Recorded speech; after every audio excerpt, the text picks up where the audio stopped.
This is a reading from the poem of the Man God by Maria Valtorta, Volume 4, Episode 477, Awaiting Johanan's Peasants near the Jezreel Tower, 24th of August, 1946. You are very tired, John, and yet we should arrive at Enganim tomorrow, before sunset.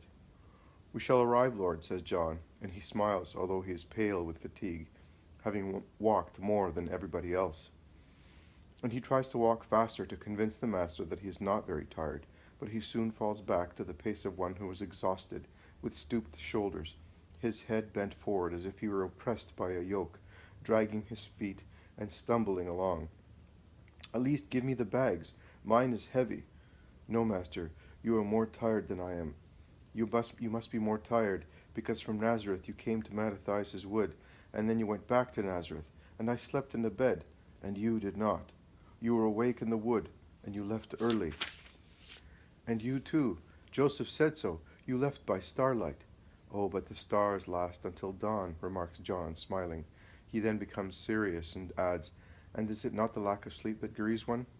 And it is not the lack of sleep that grieves one. What else, John? What has grieved you? Perhaps my brothers? Oh, no, Lord. They as well. But what makes me feel heavy? No, not heavy. What makes me old is that I saw your mother weep. She did not tell me why she was weeping, and I did not ask her, although I felt inclined to do so. But I looked at her so much that she said, I shall speak to you at home. Not now, because I would weep more copiously. And in the house she spoke to me so kindly and so sadly that I wept as well. What did she tell you? She told me to love you very much, that I must never be the cause of the least sorrow to you, because later I would regret it bitterly. She said to me, let us do all our duty in the remaining months, even more than our duty, because duty alone is too little for you who are God. And she also said to me, and it made me suffer so much, and if she had not said it, I could not believe it. And she said to me, and it is also too little to do only our duty towards one who is about to go away, and whom we shall no longer be able to serve, in order to be resigned later, when he is no longer among us. We must have done more than our duty. We must have given everything, all our love, attention, obedience, everything.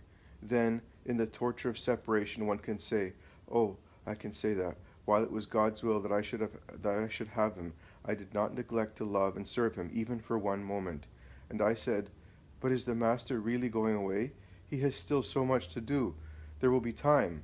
And she shook her head, saying, and 2 large tears streamed down her eyes, the true manna, the living bread, will go back to the Father when man rejoices, savoring again bread made with new wheat. And we shall be alone then, John. In order to comfort her, I said, a great sorrow, but we must rejoice if he goes back to the Father, because no one will be able to hurt him any more. And she said, moaning, oh, but before. And I thought I understood. But will it be really like that, Lord? Really? See, it is not a question of not believing your words. The fact is that we love you, and I shall not say to you, as Simon did one day, that cannot happen to you. I believe, we all believe, but we love you, and, oh, my Lord, are the sins of love really sins? Love never sins, John. Then we who love you are ready to fight and kill in order to defend you. Galileans are not loved by other peoples because they say that we are quarrelsome. Well, we shall justify that reputation by defending you. We are in the places where in the days of Deborah, Barak destroyed Sisera's army with his 10,000 men, and those 10,000 came from Naphtali and Zebulun, and we come from there as well. The name is different, but the hearts are the same. They were 10,000, but even if you were 10 times 10,000 now, what would you be able to do? What?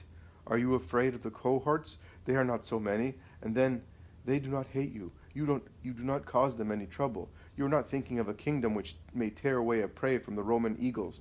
They will not interfere with us, and your enemies who will soon be destroyed. Even if you are 1,000, 10,000, 100,000, of what avail would that be against the will of the Father? I must fulfill it. John, depressed, speaks no more.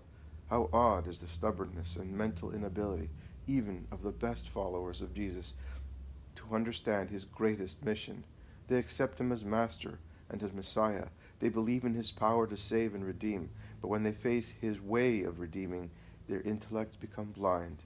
The very prophecies seem to lose their value with regard to them. And no more can be said with regard to Israelites, who, we can say, breathe and walk, and are nourished and live by means of the prophecies. Everything written in the holy books is true, except this, that the Messiah must suffer and die and be defeated by men. They cannot accept that. To me, they look like blind and deaf people to whom Jesus is anxious to show the pictures of his future passion, that they may read in them what it will be. But they close their eyes. Thus they neither see nor understand. It is a rather dull evening, and it is getting dark when they arrive in sight of Jezreel. Jesus comforts John, who has not spoken any more and is proceeding like a sleepwalker, so tired he is, saying, "We shall soon be there. You will go in and look for a shelter for yourself. And for you, no, John, I shall remain near the road coming from the plain.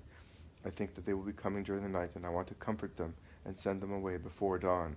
You are so tired, and it may rain as it did last night. At least come until half the watch of cocks crow." "No, John. In that case I will stay with you. We are near the estates of the Pharisees, and I promised your mother and myself I do not want to have to repent.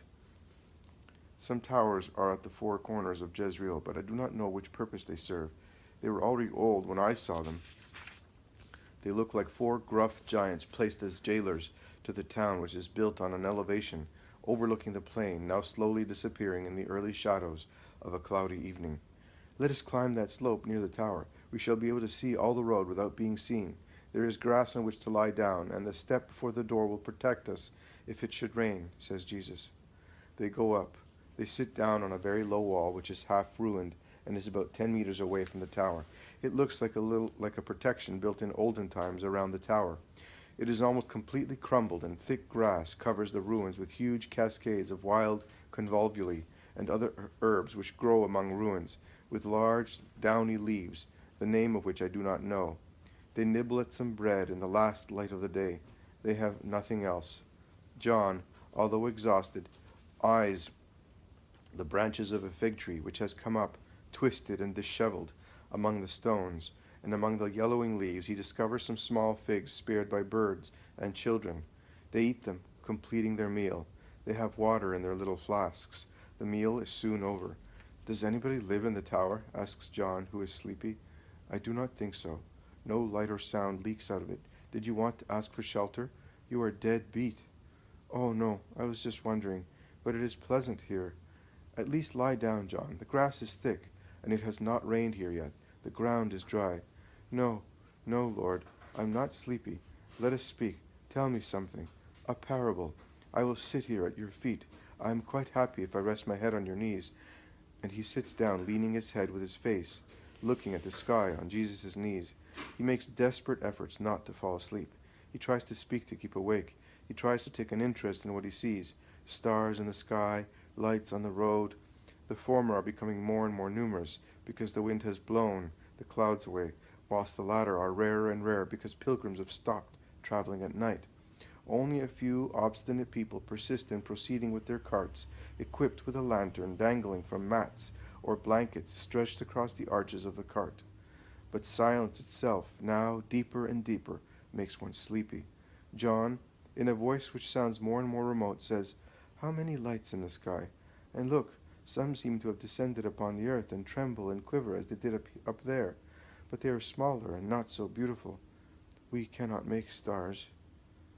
They smoke in ours, and they smell of wick, and anything can put them out. You once said that a butterfly is enough to put out a light in us, and you compared butterflies with the allurements of the world. And then you said that while butterflies can put out a light, the wings of angels, and you call the angels spiritual things, make the light within us brighter. I, the angel, the light." John falls asleep slowly, and he lies down unintentionally, exhausted by fatigue. Jesus waits until he is comfortably settled, and then he puts his bag under his head and covers him with a mantle with paternal gestures. In a final flash of lucidity, John whispers, "I'm not sleeping, Master, you know, only thus I can see more stars, and I see you better." And he passes on to see Jesus and the starry sky better, dreaming of them in a sound sleep. Jesus goes back to sit on his green seat. He rests his right elbow on his knee and his cheek on the palm of his hand, and thinks, prays, looking at the road now deserted, while his beloved apostle, with one arm folded under his head, sleeps as placidly as a child.